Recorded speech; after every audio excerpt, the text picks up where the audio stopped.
Hello, this is Bill Scheid from Applied Finance Research with a results update for all of our monthly asset allocation systems as of the end of the year 2025. First up, we have the buy and hold performance for the S&P 500 from the end of December 2007 to the end of December 2025. All the systems will use the same backtest period. So we have the financial crisis of 2008, the COVID crash, and everything in between. So we see that for buy and hold with the S&P 500, we have a total return of 551.8%, a maximum drawdown of minus 52.3, a compounded annual growth rate of 11%, a return to drawdown ratio of 10.6, and the ending balance of a hypothetical account that started with $100,000 would be $651,800. So we see that the S&P 500 buy and hold has a solid compounded annual growth rate, but has a pretty steep maximum drawdown at minus 52.3. I think few people could stomach that, which is why many people don't buy and hold the S&P 500 alone, which actually brings us to the performance of 60/40 buy and hold. Here we see that the return is less than half of the S&P 500 buy and hold, but the maximum drawdown is more than half of the S&P 500 buy and hold. So you're giving up a disproportionate amount of return in exchange for a less than spectacular improvement in maximum drawdown. This shows up when we look at the return to drawdown ratio, only 5.6, about half of that of the S&P 500 buy and hold. That's personally one of the things that I dislike about 60/40 buy and hold.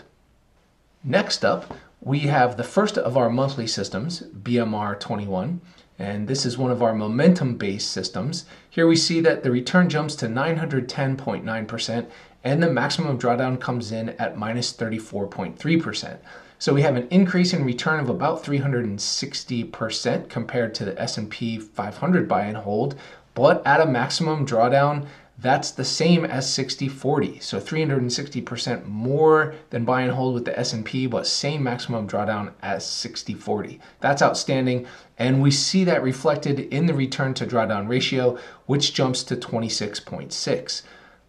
The ending balance of a hypothetical $100,000 account is 1.01 million, and the SQN, the system quality number, as developed and popularized by Dr. Van Tharp, is 3.56, and by his standards, he would call this an excellent system based on that SQN score. Next up, we have BMR 21, but now we add the sober volatility stop plus optional short positions. This system has the highest return to drawdown ratio of the ones we're going to look at in this video. And that's a favorite metric of mine because it's a quick and simple way of measuring the risk to reward of a system, and it lets us quickly compare the value add of that system to any other system. The return to drawdown ratio goes way up here because the return jumps up to 1,302% when we add the sober and shorts, and the maximum drawdown goes way down to minus 15.7.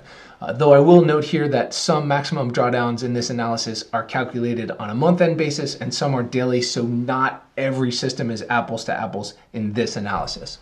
This system, the return to drawdown ratio comes in at 83.0. That's about 8 times greater than buy and hold with the S&P 500 and about 15 times greater than buy and hold with 60/40. So that's a huge value add for this system as compared with buy and hold. Our ending balance becomes 1.4 million. Our SQN is 4.28. And again, Dr. Van Tharp would say that this is an excellent system. Next, we have PMA 5. PMA stands for Portfolio Moving Average. And we designed this system with the objective of a low maximum drawdown as a way to avoid sequence of return risk for capital that you need in the short term, like if you're nearing or in retirement. And we see that we accomplished that objective with a maximum drawdown of only minus 13.6%.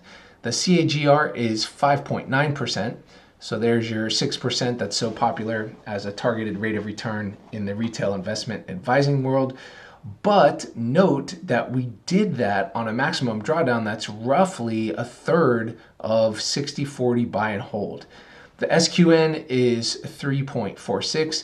And again, based on that score, Dr. Van Tharp would say that this is an excellent system. Here we have PMA SPY.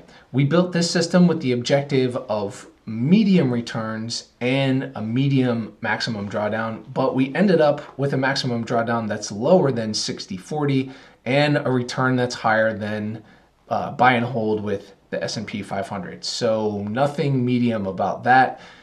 This is a stupid simple system. It has only 3 rules. It takes about 5 minutes per month to operate. Well, they're all simple and they all only take a few minutes, but I think this one more so than most of all the systems that we're looking at here.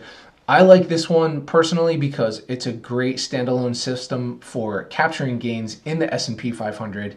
It does a great job playing defense in bear markets, and it also makes an excellent core holding for the hybrid systems, which we will look at in just a moment.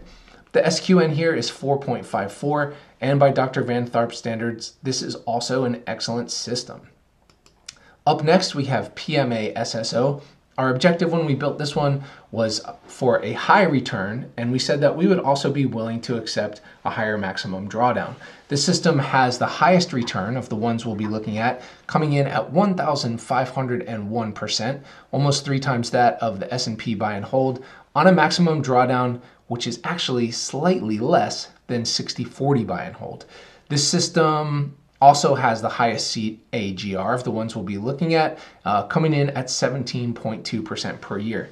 Our ending account balance comes in at 1.6 million. The SQN is 3.77, and this also qualifies as an excellent system by Dr. Van Tharp standards. Next up is the hybrid system that combines BMR21 with PMA SPY. This system has the highest SQN, finishing at 4.81, and this system is also one of my personal favorites. I like it because it adds diversification, not only in terms of asset allocation, but diversification at a systems level because it combines 2 systems into one meta system.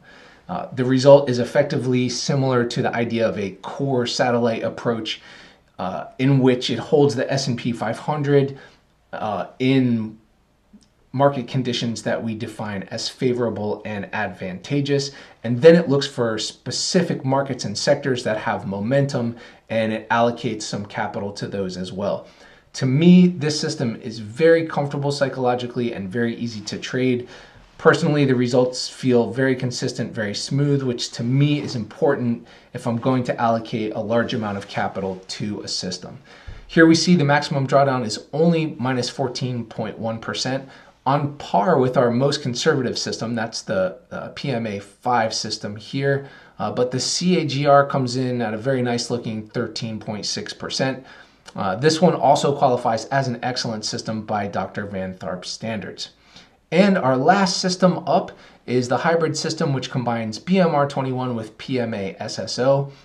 The return is almost the same as PMA SSO, coming in at 1,498%, but on a maximum drawdown that's less than 20%. So here we are having our cake and eating it too.